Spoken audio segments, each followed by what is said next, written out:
Hello future officers, अगर आप भी एसएसबी इंटरव्यू के लिए प्रिपेयर कर रहे हैं then this video is surely for you, because यहाँ पे आज मैं डिस्क्लोज करने जा रही हूँ स्क्रीनिंग टेस्ट जो कि पीपीडीटी टेस्ट है, विच इज योर मेक और ब्रेक मूवमेंट एसएसबी इंटरव्यू में। जी हाँ, ये टेस्ट या तो आपका दिन बना सकता है या आपका दिन बिगाड़ सकता है।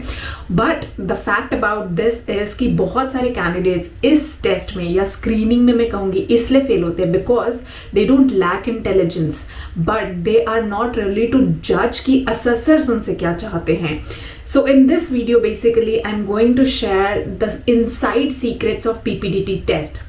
हाय एवरीवन, दिस इज कविता और आज हम बात करेंगे एसएसबी के हिडन फैक्ट्स की। एसएसबी के एसेसर क्या चाहते हैं आपसे डे वन स्क्रीनिंग में, और अगर आप ये समझ जाएंगे तो आप इजीली श्योरली अपना पीपीडीटी टेस्ट क्लियर कर सकते हैं और स्क्रीनिंग के स्टेज को बहुत इजीली क्रॉस आउट करके आप स्टेज 2 में जा सकते हैं।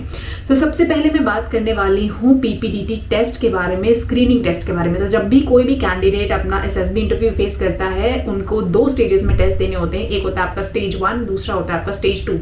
स्टेज 1 में 5 डिफरेंट टाइप के टेस्ट होते हैं, जिसमें आपका OIR test, OLQ test, PPDT test, narration and GD. इसको मैंने 5 टॉपिक्स में डिवाइड कर दिया है। मैं यहाँ पे बात करने जा रही हूँ पीपीडीटी टेस्ट की, बिकॉज आई एम श्योर कि OIR एंड OLQ बहुत सारे कैंडिडेट्स इजीली सॉल्व आउट कर लेते हैं। किसी किसी को इश्यूज होते हैं, बट मैक्सिमम कैंडिडेट्स जो फेल होते हैं वो होते हैं पीपीडीटी के टेस्ट में। तो यहाँ पे सबसे पहले समझना होता है कि पीपीडीटी टेस्ट है क्या। पीपीडीटी टेस्ट बेसिकली आपका एक picture perception and description test होता है, यानी आपको एक पिक्चर दिखाई जाती है और एक टाइम फ्रेम के अंदर बेसिकली, अगर मैं स्पेसिफिक बोलूँ तो 4.5 मिनट्स के अंदर आपको अपनी स्टोरी कंप्लीट करनी होती है। राइट नाउ आप बोलेंगे इसमें क्या नई बात है, स्टोरी तो लिखनी है। I am good in writing, I am good in communication skills, तो मैं इजीली स्टोरी को लिख सकता हूँ, समझ सकता हूँ, ग्रामर अच्छी है, तो स्टोरी लिखने में क्या बड़ी बात है। बट बड़ी बात है, एंड दैट्स द सीक्रेट जो मैं अब आपके साथ शेयर करने जा रही हूँ। So most of the candidates, जैसे कि हम बात करते हैं, नॉर्मली यही सोचते हैं कि पीपीडीटी टेस्ट में कुछ नहीं होता, it's all about just story writing. But let me tell you, PPDT is not about story writing, but PPDT test के थ्रू आपके पूरे लाइफ की, आपके पूरे कैरेक्टर की साइकोलॉजिकल टेस्टिंग हो जाती है। कैसे, मैं बताती हूँ। सो असेसर्स इंटरेस्टेड नहीं होते आपकी स्टोरी सुनने के लिए। डू यू थिंक सो कि वो आपकी स्टोरीज के बेसिस पे आपको जज करते हैं? जस्ट थिंक वंस कॉमनली, क्योंकि इतनी सारी स्टोरीज, इतनी सारी बुक्स मार्केट में अवेलेबल है, and also they are doing this job from so many years. तो क्या आपको लगता है ये स्टोरीज रेपिटेटिव नहीं होती? What they are trying to check is आपका सबकॉन्शियस पर्सनैलिटी, कि आपकी स्टोरी से आपका क्या कैरेक्टर निकल के आता है, आप क्या सोचते हैं। That's number 1। Number 2, leadership quality and आपकी इनिशिएटिव कितना है, कि क्या आपका जो स्टोरी है उसमें जो भी कैरेक्टर आप चूज करते हैं, उस कैरेक्टर में जो मेन हीरो है, क्या वो लीडरशिप स्किल शो करता है, क्या वो इनिशिएटिव शो करता है। That's number 2। Number 3 is decision making ability. क्या आप सिचुएशन को एनालाइज कर सकते हैं, and then after analysing situation you can actually take the right action or right call. That's number 3। Number 4, team spirit, how well you perform in group. That's most important, कि क्या आप सिर्फ अपने बारे में सोचते हैं या आपके आसपास जो आपका सराउंडिंग है, एनवायरमेंट है, does not matter it's a living thing और नॉन लिविंग थिंग, बट क्या आप एक्चुअली अपने एनवायरमेंट की केयर करते हैं या नहीं। That's number 4। सो बेसिकली ये 4 ब्रॉड एस्पेक्ट्स हैं जो आपके पूरे साइकोलॉजी, आपके पूरे कैरेक्टरिस्टिक के बारे में बता देते हैं। So PPDT basically it's a direct reflection of your OLQs and OIRs, जो हम असेसर्स और हर जगह आपको गूगल में देखने को मिलता है कि हमेशा 15 OLQs one should have if you are going for SSB interviews. तो ये सारे OLQs का बेसिकली रिफ्लेक्शन होता है। सो जो माइंडसेट होता है, साइकोलॉजी जो होती है पीपीडीटी के बारे में, एसेसर्स बेसिकली क्या रीड आउट करते हैं। Now assessors they actually don't read your stories, इसलिए तो उनके सामने पेपर पड़े होते हैं, आप देखोगे, और वो आपको सामने से स्टोरी नरेट करने के लिए बोलते हैं। Do you think they have so much of time? इतने सारे ह्यूज बंच में स्टूडेंट्स जाते हैं, they really read out your stories? No, not at all.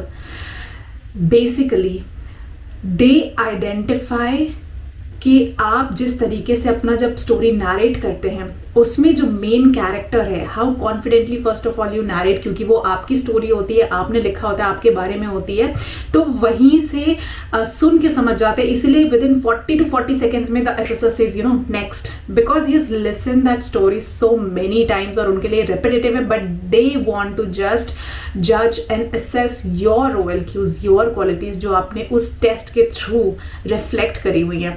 So the main character of your story जो होता है वो एक्चुअली और कोई नहीं, आपकी ही पर्सनालिटी होती है.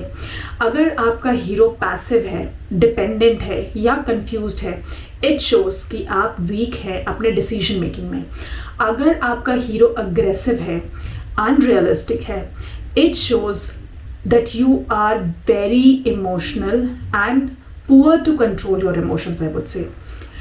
If your hero takes responsibilities and solves problem practically, which shows and exhibits कि आपका decision making capability अच्छी है and you possess some of the OLQs. So that is why it's always said that be responsible, be logical, team oriented बनो, leadership low and initiatives लो.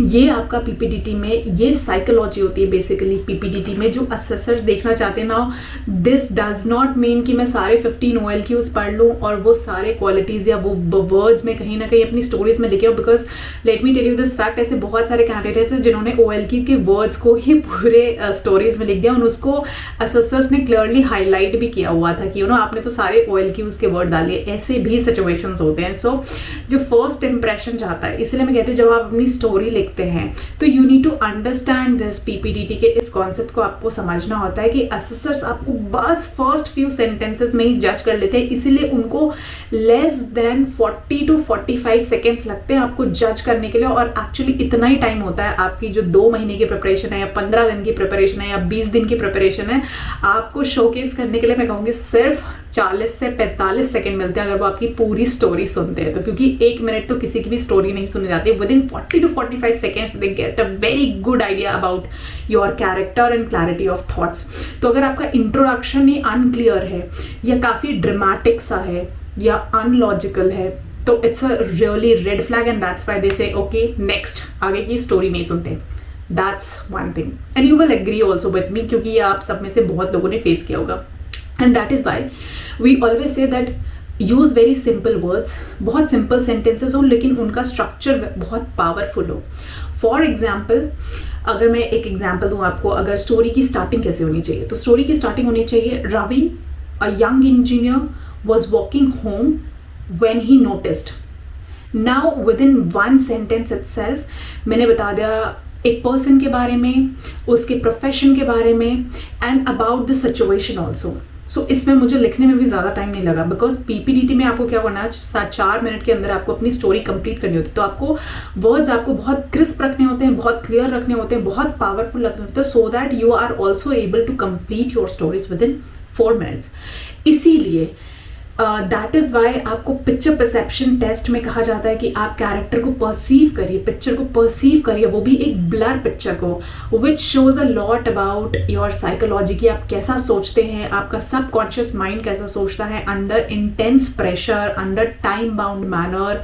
और उसमें ये भी कहा जाता है कि प्लीज़ एज आइडेंटिफाई करिए, मूड आइडेंटिफाई करिए, प्रोफेशन आइडेंटिफाई करिए और अपने कैरेक्टर के लिए एक एक्शन लिख लिए, एक स्टोरी नरेट करिए और उसके बाद ब्यूटीफुली अपनी स्टोरी को 3 पैराग्राफ्स में डिवाइड करिए कि एक्चुअली क्या हो रहा है सिचुएशन में, प्रेजेंटली किस सिचुएशन की वजह से ये जो सीन आपके सामने आया है, जो पिक्चर है वो आई है, एंड लास्टली कंक्लूजन क्या है. तो इन 3 पार्ट्स में आपको अपनी स्टोरी डिवाइड करनी होती है.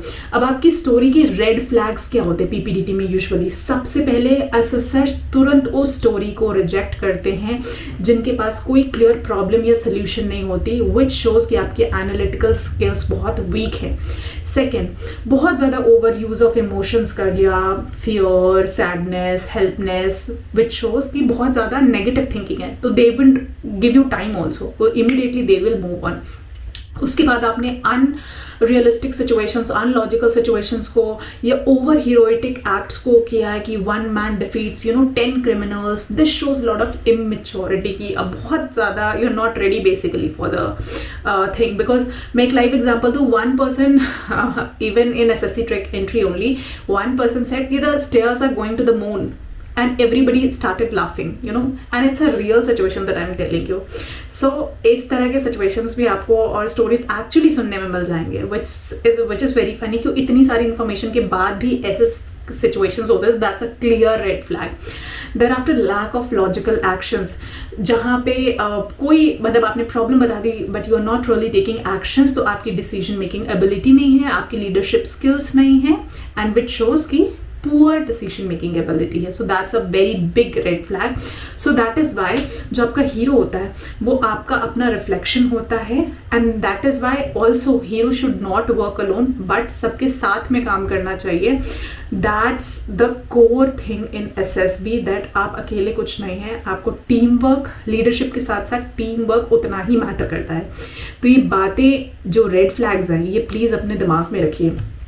इसके बाद जब हम जाते हैं ग्रुप डिस्कशंस पे, बहुत लोग बोलते हैं कि यू नो ग्रुप डिस्कशंस में how should we perform, how should we do. उसमें क्या होना चाहिए कि आपने बहुत अच्छी स्टोरी लिख दी, बहुत यू नो अमेजिंग तरीके से आपने नैरेट कर दी, बट देयर आफ्टर आपको अभी तक आपने स्टोरी नैरेट करके कॉन्फिडेंटली सिर्फ हाफ बैटल जीती है. हाफ बैटल आपकी GD में है, बिकॉज GD का भी उतना इक्वल इंपॉर्टेंस है, क्योंकि लीडरशिप स्किल्स आपने दिखा दी, आपने स्टोरी लिख दी, आपने उसको कॉन्फिडेंटली नैरेट कर दिया, बट अब जो सेकेंड पार्ट है टीम वर्क का वो आपको यहाँ पे शो करना है. सो यहाँ पे कैच है बेसिकली आपका selection also depends on how do you perform in the discussion जो आपने स्टोरीज में लिखा है, क्योंकि डिस्कशन से पता चलता है दैट आपकी लीडरशिप स्किल्स क्या है, आपका कॉन्फिडेंस लेवल क्या है, आपकी ability to work in team क्या है. क्या आप एग्रेसिव होते हैं, आप नेगेटिव होते हैं, आप इंट्रोवर्ट हो जाते हैं, या आप ओवर डोमिनेट करते हैं. So how do you actually behave in that situation? That's the battle all about. इसमें winning strategies क्या होती हैं? सबसे पहली बात है कि जल्दी बोलने की कोशिश करिए. I mean get the right time, right click, but it's not always कि you know you are only going first. So ऐसा मैटर नहीं करता कि सब आप फर्स्ट बोलोगे तो ही आप GD को क्लियर कर पाओगे, but try to speak early ताकि मैक्सिमम पॉइंट्स खत्म ना हो जाएं. But let others also give chance. ऐसा नहीं कि you know when you start and you are only speaking, if somebody is speaking give them chance. Second, in every situation कुछ भी हो जाए GD में, stay calm and stay positive. अगर कोई चिल्ला रहा है, कोई नहीं आपकी बात सुन रहा है, बट आपके चेहरे का एक्सप्रेशन बिल्कुल ख़राब नहीं होना चाहिए. यू शुड बी काम, composite and smiling. A very normal and professional smile. It's not कि आप हंस रहे हैं वहाँ पे. It's like a very simple, calm and positive, soothing face. ऐसा होना चाहिए.